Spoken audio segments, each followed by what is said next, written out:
সঙ্গে ম্যাচ, রসুনের কোষ, লোহার টুকরা, তাগা, গরুর হাট ইত্যাদি রাখলে কি হয়? মহিলারা নামাজে যে বড় বড় ভুলগুলো করে সেগুলো কি? চুল বেঁধে ঘুমানো কি নিষেধ? নারীদের জন্য রাতে চুল খুলে ঘুমানো কি নিষিদ্ধ? গর্ভ অবস্থায় মেহেদি লাগানো কি নাজায়েজ? গাড়িতে পরপুরুষের সাথে সফর করা বৈধ কি? মেয়েদের ঝরে যাওয়া চুল কি করবে? বেসিনে অজু করা যাবে কি? ঋণ থাকলে কি কোরবানি করা যাবে না? যে লক্ষণগুলো দেখলে বুঝবেন আপনি বদনজরে আক্রান্ত হয়েছেন, যে লক্ষণগুলো দেখলে বুঝবেন আপনি কালো জাদুতে আক্রান্ত হয়েছেন। তায়াম্মুম কিভাবে করতে হয়? কি কি কারণে তায়াম্মুম নষ্ট হয়? কনকনে শীতে ফরজ গোসল করতে হয় নাকি? কোরবানির গোশত কতদিন ফ্রিজে রাখা যাবে? গর্ভের সন্তান সকল প্রকার ক্ষতি থেকে নিরাপদ থাকার আমল কি? জ্ঞানী, সুন্দর, সচ্চরিত্রের সন্তান লাভের আমল কি? সন্তান বা পুত্র সন্তান হওয়ার আমল কি? কত টাকা বা সম্পদ থাকলে কোরবানি করতে হয়? নাভির নিচে ফায়জামা পরলে কি নামাজ হবে না? প্যাশন বা ভাইরাল জামা পরা যাবে কি? কফি খাওয়া কি হারাম? পেশাব পায়খানা বা বায়ুর ছাপ নিয়ে নামাজ পড়লে কি নামাজ হয় না? স্বামী স্ত্রীর দুধ খেলে কি স্ত্রীর তালাক হয়ে যায়? পিছনের দিক থেকে সহবাস করলে কি সন্তান টেরা ও প্রতিবন্ধী হয়?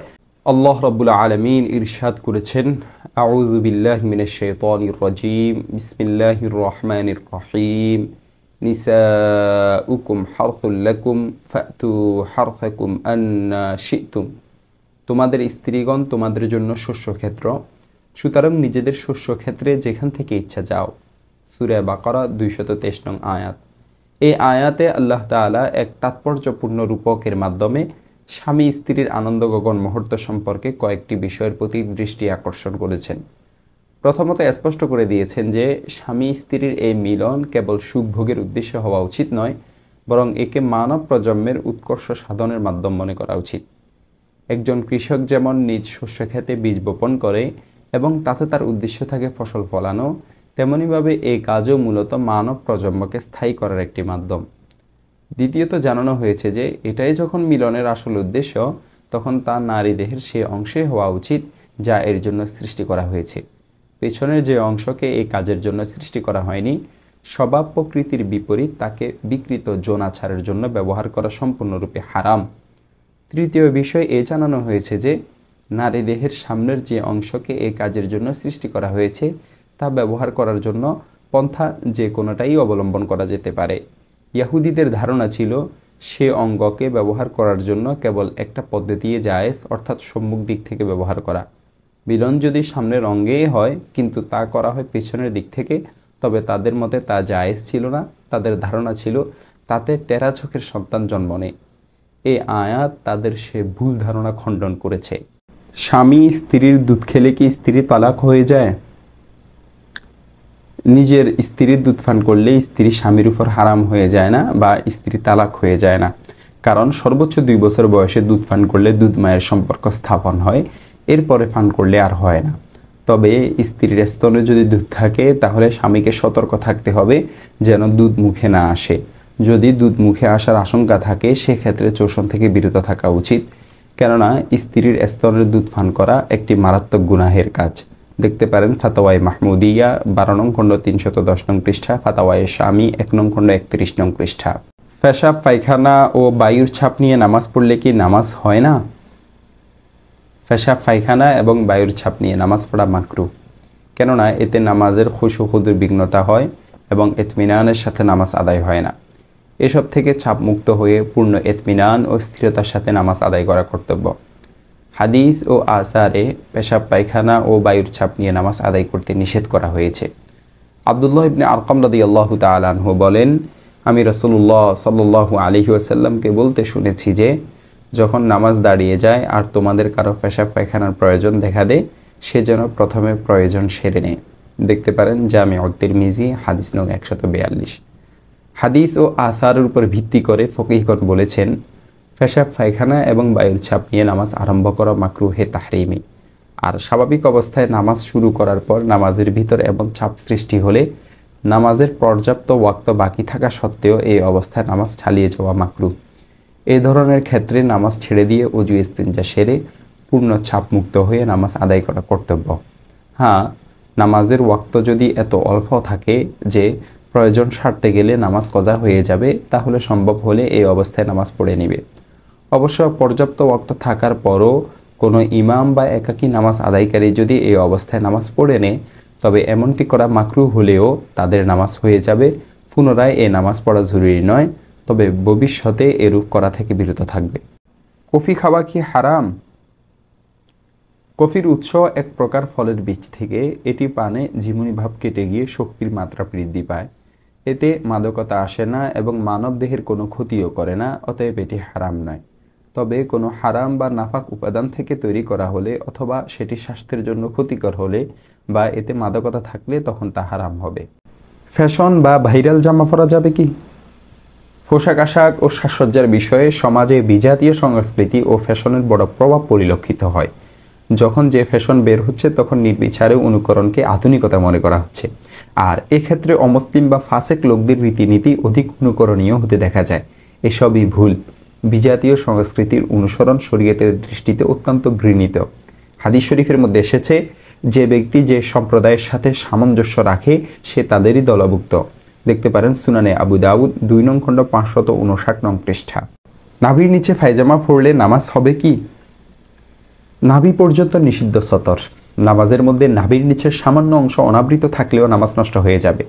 নাভির নিচে প্যান্ট বা লুঙ্গি অথবা ফায়জামা পরলে যদি নাভির নিচের অংশ অনাবৃত হয় তাহলে নামাজ হবে না।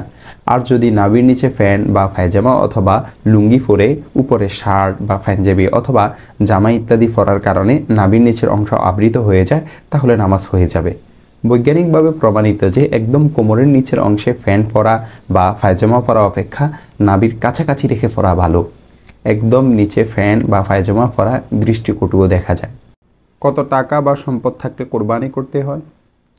প্রাপ্তবয়স্ক সুস্থ মস্তিষ্ক সম্পন্ন প্রত্যেক মুসলমান নর নারী মুকিম ব্যক্তি যার মালিকানায় 10 জিলহজ সুবে সাদিক থেকে 12 জিলহজ সূর্যাস্ত পর্যন্ত সময়ের মধ্যে প্রয়োজনের অতিরিক্ত নেশাব পরিমাণ সম্পদ থাকবে তার উপর কোরবানি করা ওয়াজিব হবে। নিসাব হলো স্বর্ণের ক্ষেত্রে 7.5 ভরি আর রূপার ক্ষেত্রে 52.5 ভরি, আর অন্যান্য বস্তুর ক্ষেত্রে 52.5 ভরি রূপার সমমূল্যের সম্পদ। স্বর্ণ বা রূপার কোনো একটি যদি পৃথকভাবে নেশাব পরিমাণ না হয় তবে স্বর্ণ রূপা উভয়টি মিলে কিংবা এর সাথে প্রয়োজনের অতিরিক্ত অন্য বস্তুর মূল্য মিলে 52.5 ভরি রূপার সমমূল্য হয়ে যায়, সেক্ষেত্রে কোরবানি ওয়াজিব হবে। স্বর্ণরূপার অলঙ্কার, নগদ অর্থ, যে জমি বাৎসরিক খোরাকির জন্য প্রয়োজন হয় না এবং প্রয়োজনের অতিরিক্ত আসবাবপত্র, এ সবই কোরবানির নেসাবের ক্ষেত্রে হিসাবযোগ্য। দেখতে পারেন বাদায়ে ওসানায় 4 নং খণ্ড 196 নং পৃষ্ঠা, আল মুহিতুল বুরহানি 8 নং খণ্ড 455 নং পৃষ্ঠা, ফাতাওয়ায়ে তাতারখানিয়া 17 নং খণ্ড 405 নং পৃষ্ঠা। তায়াম্মুম কিভাবে করতে হয় ও কি কি কারণে তায়াম্মুম নষ্ট হয়? তায়াম্মুমের পদ্ধতি হলো উভয় হাতের কাপড়গুলো কোণের উপর উঠিয়ে নেবে। তায়াম্মুম দ্বারা নামাজ পড়ার নিয়তে বিসমিল্লাহ পাঠ করবে। নিজের উভয় হাতের তালুকে আঙ্গুলগুলো খোলা রেখে মাটির উপর রাখবে। হাতকে মাটির উপর সামান্য ঘষবে, তারপর উভয় হাত উঠিয়ে ঝেড়ে ফেলবে। এরপর পুরো মুখমণ্ডল মাসে করবে। অতঃপর আগের মতো উভয় হাতের তালু আঙ্গুল খোলা রেখে মাটির উপর রেখে সামান্য ঘষবে। এরপর নিজের বাঁ হাত দ্বারা ডান হাতের কোণু পর্যন্ত মাসে করবে। এরপর ডান হাত দিয়ে বাঁ হাত কোণু পর্যন্ত মাসে করবে। তাতে তায়াম্মুম পরিপূর্ণ হয়ে যাবে। এরপর ফরজ, নফল সব ধরনের ইবাদত আদায় করতে পারবে। দেখতে পারেন কিতাবুল আসার লি আবি ইউসুফ 77 নং পৃষ্ঠা, মুসান্নিফে ইবনে আবি শাইবা 1 নং খণ্ড 160 নং পৃষ্ঠা। পবিত্র মাটি, কঙ্কর, বালু, চুনা, মাটির তৈরি কাঁচা অথবা ফাঁকা ইট, ধুলা, পাথর, ইটের তৈরি দেয়াল, ফাঁকা বাসন, লাকড়ি বা কাপড় অথবা অন্য কোনো পবিত্র বস্তুতে ধুলা লেগে থাকলে এসব বস্তু দিয়ে তায়াম্মুম করা যাবে।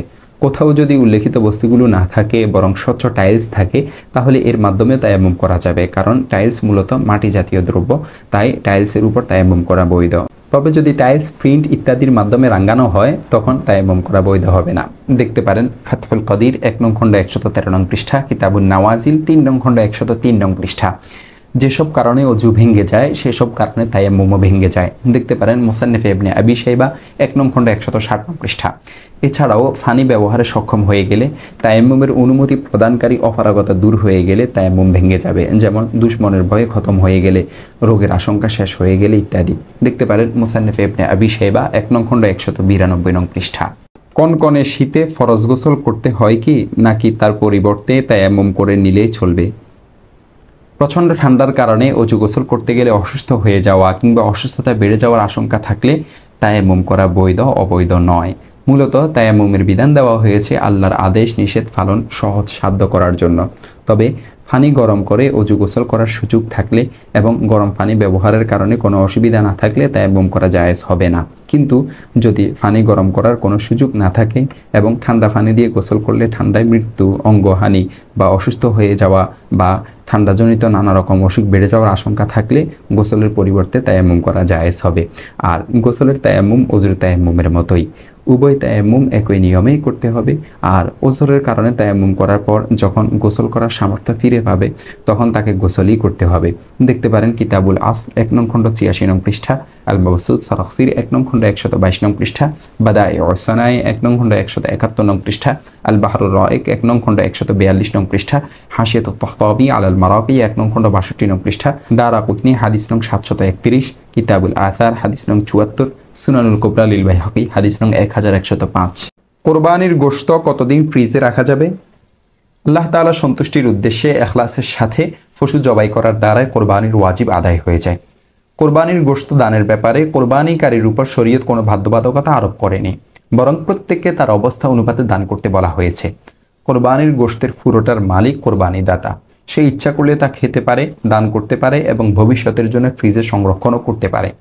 অবশ্য তার জন্য মোস্তাহাব হলো কোরবানির গোশত 3 ভাগ করে 1 ভাগ পরিবার পরিজনকে দিবে, আরেক ভাগ গরিব প্রতিবেশীদেরকে দিবে এবং 1 ভাগ ভিক্ষুক ও অসহায়দেরকে দান করবে। কেননা রাসূলুল্লাহ সাল্লাল্লাহু আলাইহি ওয়াসাল্লাম এমনটি করতেন। দেখতে পারেন আল মুগনি 13 নং খণ্ড 379 নং পৃষ্ঠা।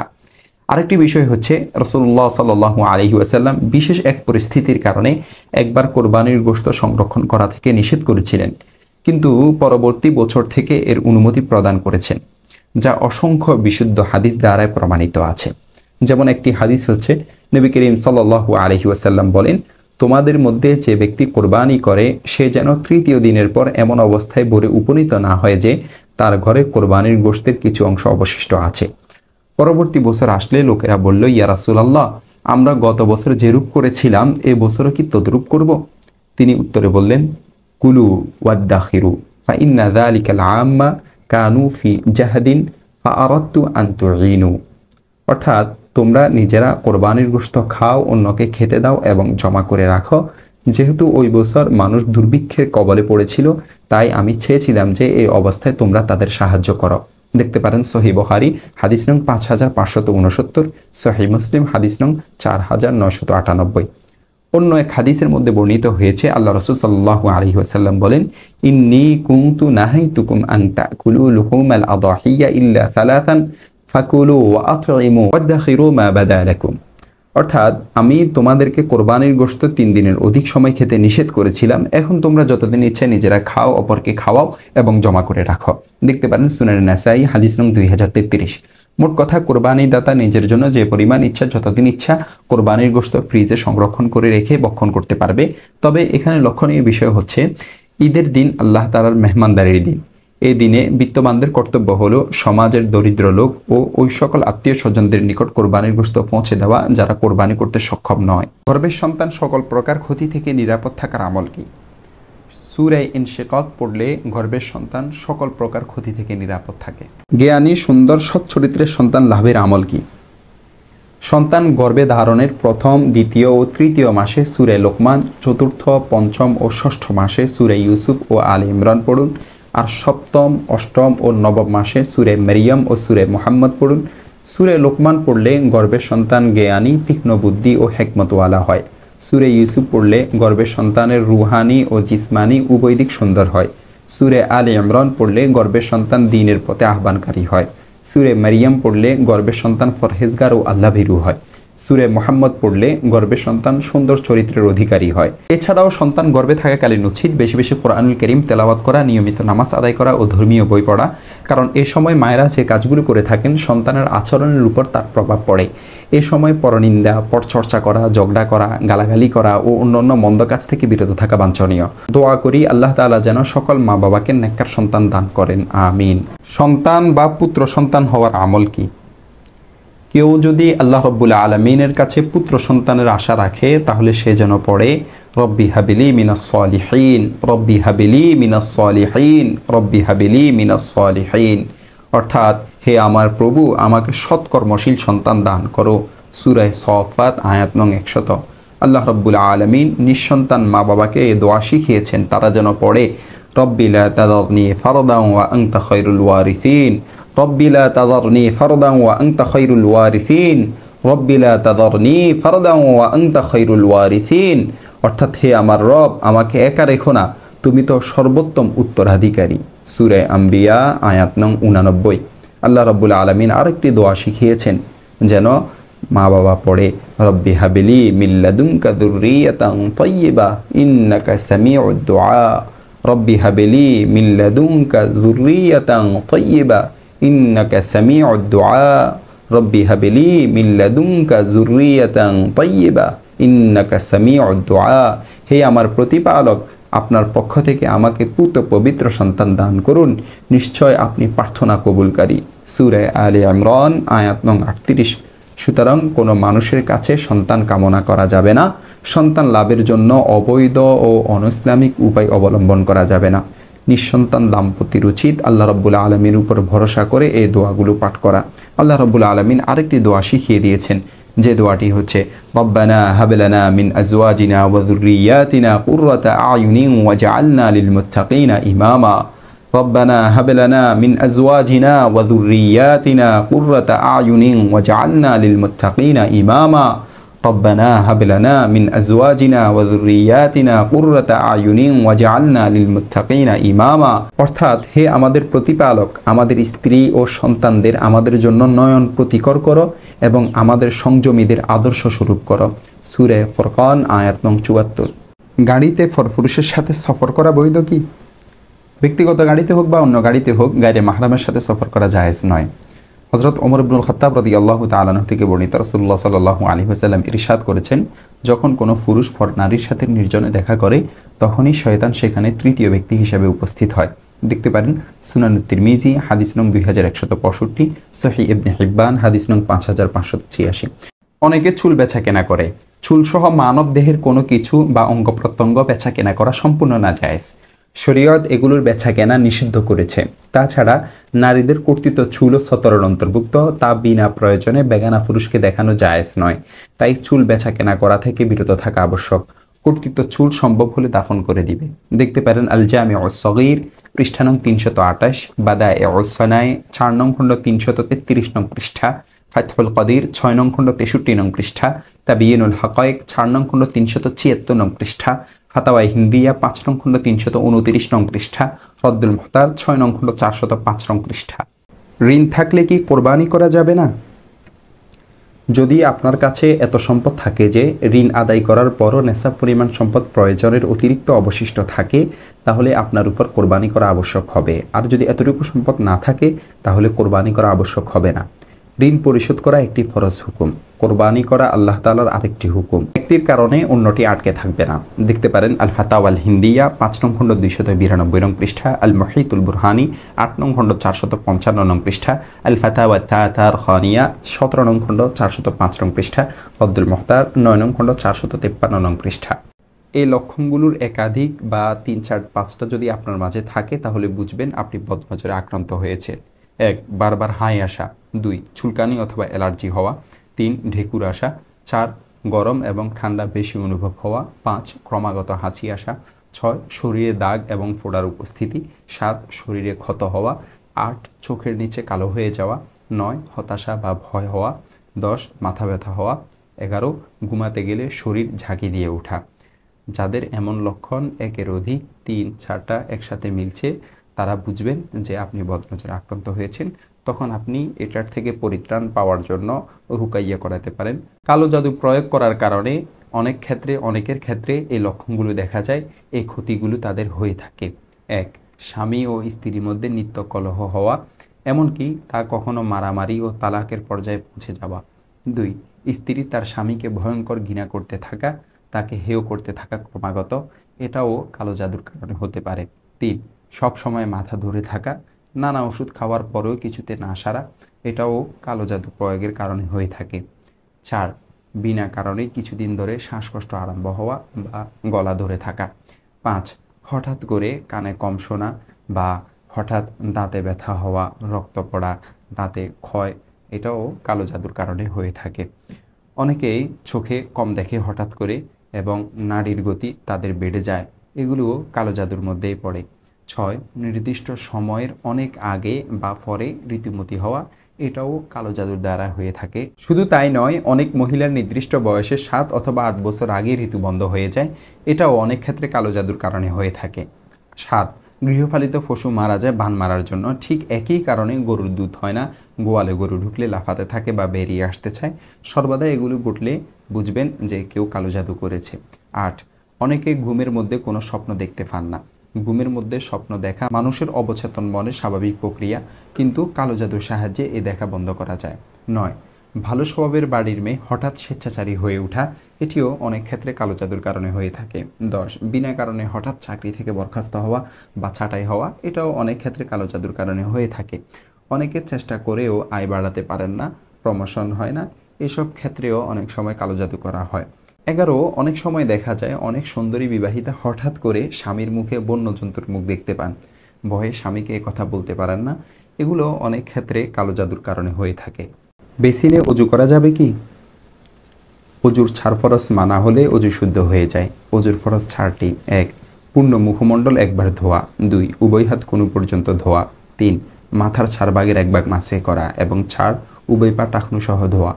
এর মধ্যে কোনো একটি বাদ পড়ে গেলে অথবা চুল পরিমাণ কোনো স্থান শুকনো থাকলে অজু হবে না। সূরা মায়েদা 6 নং আয়াত, আল কামুসুল ফিকহি 1 নং খণ্ড 373 নং পৃষ্ঠা, সহিহ বুখারী হাদিস নং 180, সহিহ মুসলিম হাদিস নং 412। অজু শুদ্ধ হওয়ার জন্য মোটামুটি এগুলো মেনে চললেই হবে, তাই বেসিনে ফাঁ তোলাতে কোনো সমস্যা নেই। তবে হ্যাঁ, অজুর সুন্দর ব্যবস্থা থাকলে বেসিনে ফাঁ তুলে অজু করা উচিত নয়, কেননা এতে নিচে পানি পড়ে স্যাঁতস্যাঁতে হয়ে থাকতে পারে। এছাড়াও উপরে ফাঁ তোলার বিষয়টি দৃষ্টিকটু, আবার এতে সতর প্রকাশ পেতে পারে, তাই একান্ত বাধ্য না হলে এমনটি না করতে পারলেই ভালো। ম্যাচ, রসুনের কোষ, লোহার টুকরা, তাগা, গরুর হাট ইত্যাদি সঙ্গে রাখলে কি হয়? গর্ভবতী নিজের কিংবা গর্ভের বাচ্চার ক্ষতি হওয়ার আশঙ্কায় সঙ্গে ম্যাচ অর্থাৎ দিয়াশলাই, রসুনের কোষ, লোহার টুকরা, তাগা অর্থাৎ কালো রশি, গরুর হাট ইত্যাদি রাখে। দীর্ঘকাল থেকে নানান কুসংস্কারের বেড়াজালে এখনও আটকে আছে ইসলাম বিশ্বাসী অনেক মুসলমান। গর্ভবতী নারী কিংবা প্রসূতি নারীর সঙ্গে এসব কিছু রাখা সম্পূর্ণ কুসংস্কার, এসবের সঙ্গে ইসলামের ন্যূনতম সম্পর্কও নেই। ইমাম তবরানী রহমতুল্লাহি আলাই আল মুআজামুল কবির গ্রন্থে হযরত ওয়াইল ইবনে হুজর রাদিয়াল্লাহু তাআলা আনহু থেকে হাদিস বর্ণনা করেছেন, রাসূল করিম সাল্লাল্লাহু আলাইহি ওয়াসাল্লাম তাকে বলেছেন, হে ওয়াইল, যখন তুমি নামাজ পড়বে তখন তোমার 2 হাত কান বরাবর উঠাবে আর নারী তার হাত উঠাবে বুক পর্যন্ত। দেখতে পারেন মুআজামে কবির তবরানীর হাদিস নং 28। হযরত আয়েশা বিনতে সাদ রাদিয়াল্লাহু তাআলা আনহা থেকে বর্ণিত, তিনি রুকুতে খুব বেশি ঝুঁকতেন যা দৃষ্টিকটু। অতঃপর হযরত সাদ বিন আবি ওয়াক্কাস রাদিয়াল্লাহু তাআলা আনহু তাকে বললেন, তোমার 2 হাত হাঁটুতে রাখলে তোমার জন্য যথেষ্ট হয়ে যাবে। দেখতে পারেন ইবনে আবি শাইবা 2 নং খণ্ড 452 নং পৃষ্ঠা, হাদিস নং 2592। আল্লাহ রাসূল সাল্লাল্লাহু আলাইহি ওয়াসাল্লাম 2 জন মহিলার পাশ দিয়ে অতিক্রম করলেন, তারা নামাজ পড়ছিল। তিনি তাদেরকে বললেন, যখন তোমরা সেজদা করবে তখন তোমাদের শরীরের কিছু অংশ মানে পিছনের অংশ মাটির সাথে মিলিয়ে রাখবে, কারণ নারী এই বিষয়ে পুরুষের মতো নয়। দেখতে পারেন মারাসিলে আবু দাউদ হাদিস নং 87, সুনানুল কুবরা লিল বাইহাকি হাদিস নং 3201, মারিফাতুস সুনানি ওয়াল আসার বাইহাকির হাদিস নং 4054। ইমাম বাইহাকি রহমতুল্লাহি আলাইহি তার আস-সুনানুল কুবরা গ্রন্থে উল্লেখ করেছেন, হযরত আব্দুল্লাহ ইবনে ওমর রাদিয়াল্লাহু তাআলা আনহু থেকে বর্ণিত, আল্লাহ রাসূল সাল্লাল্লাহু আলাইহি ওয়াসাল্লাম ইরশাদ করেন, নারী যখন নামাজে বসবে তখন তার এক উরু অন্য উরুর উপর রাখবে, আর যখন সেজদা করবে তখন তার পেটকে উরুর সাথে মিলিয়ে রাখবে। আল্লাহ পাক সুবহানাহু তাআলা ওই নারীর দিকে তাকান এবং বলেন, হে ফেরেশতাগণ, আমি তোমাদেরকে সাক্ষী রাখছি যে আমি তাকে মাফ করে দিয়েছি। দেখতে পারেন সুনানুল কুবরা লিল বাইহাকি হাদিস নং 3199। এই হাদিসের সনদ হাসান পর্যায়ের, নির্ভরযোগ্য পর্যায়ের। মুসান্নিফে আব্দুর রাজ্জাক, মুসান্নিফে ইবনে আবি শাইবা হাদিসের 2 বিখ্যাত ও মূল্যবান কিতাব। ইমাম আব্দুর রাজ্জাক রহমতুল্লাহি আলাইহি, ইমাম ইবনে আবি শাইবা রহমতুল্লাহি আলাইহি হলেন ইমাম বুখারী ও ইমাম মুসলিমের উস্তাদ। এই 2 কিতাবে আলী ইবনে আবি তালিব রাদিয়াল্লাহু তাআলা আনহু থেকে বর্ণিত হয়েছে, সুইলা আন সালাতিল মারআ, নারীর নামাজ সম্পর্কে তাকে জিজ্ঞাসা করা হলো। তিনি বলেন, নারী যখন সেজদা করবে তখন সে যেন জড়সড় হয়ে সেজদা করে এবং তার দুই উরু ফ্যাটের সাথে মিলিয়ে রাখে। দেখতে পারেন মুসান্নেফে আব্দুর রাজ্জাক হাদিস নং 5072, মুসান্নেফে ইবনে আবি শাইবা হাদিস নং 2777। মুসান্নেফে ইবনে আবি শাইবায় আছে, হযরত আব্দুল্লাহ ইবনে আব্বাস রাদিয়াল্লাহু তাআলা আনহুকে নারীর নামাজ সম্পর্কে জিজ্ঞাসা করা হলে তিনি দুইটি শব্দ বলেন, তাজতামিউ ওয়া তাহতাফিজু, অর্থাৎ নারী এক অঙ্গকে আরেক অঙ্গের সাথে মিলিয়ে জড়সড় হয়ে নামাজ পড়বে। চুল বেঁধে ঘুমানো কি নিষেধ? চুল বেঁধে ঘুমানো নিষেধ এমন কোনো বিধান শরীয়তের মধ্যে নেই, বরং চুল ছেড়ে চুল বেঁধে উভয়ভাবে ঘুমাতে পারেন। চুল বেঁধে ঘুমাতে যাওয়া অনেক পুরানো দিনের রেওয়াজ। অনেকে মনে করেন চুল টেনে বাঁধলে চুল দ্রুত লম্বা হয়। আসলে এটি ঠিক নয়। বর্তমান সময়ের বিভিন্ন গবেষণায় দেখা গেছে যে চুল বেঁধে ঘুমালে লাভের থেকে ক্ষতি বেশি হয়। অনেকে বেশ টেনে চুল বেঁধে ঘুমান, এতে চুল পড়ে বেশি, ফলে টাক পড়ার মতো সমস্যা বেশি দেখা যায়। তাই বাঁধলেও বেশি টাইট করে বাঁধবেন না। নারীদের জন্য রাতে চুল খুলে ঘুমানো কি নিষিদ্ধ? আমাদের দেশে অনেক অঞ্চলে মনে করা হয় নারীদের জন্য রাতে চুল খোলা রেখে ঘুমানো নিষিদ্ধ ও ক্ষতিকর। চুল খোলা রেখে ঘুমালে বাবা বা স্বামীর আয় কমে যায়, বিপদ আপদ নেমে আসে। আসলে ইসলামে এরকম ধারণার কোনো ভিত্তি নেই। এগুলো অহেতুক মনগড়া কুসংস্কার মাত্র। ইসলামে নারীদের রাতে চুল খোলা রেখে ঘুমানোর বিষয়ে কোনো নিষেধাজ্ঞা নেই। কোরআন ও হাদিসে এমন কোনো নির্দেশনা পাওয়া যায় না। গর্ভাবস্থায় মেহেদি লাগালে কি বাচ্চার ক্ষতি হয়? গর্ভাবস্থায় মহিলার হাতে, শরীরে অনেক জায়গায় দেখা যায় ফ্যাটেও মেহেদি লাগায়। আসলে এটি শরীরের তাপমাত্রা কমাতে সাহায্য করে। গর্ভাবস্থায় মেহেদি লাগানো নাজায়েজ নয়। এর কারণে বাচ্চার কোনো ক্ষতিও হয় না, বরং অনেক ক্ষেত্রে লাভ হয়।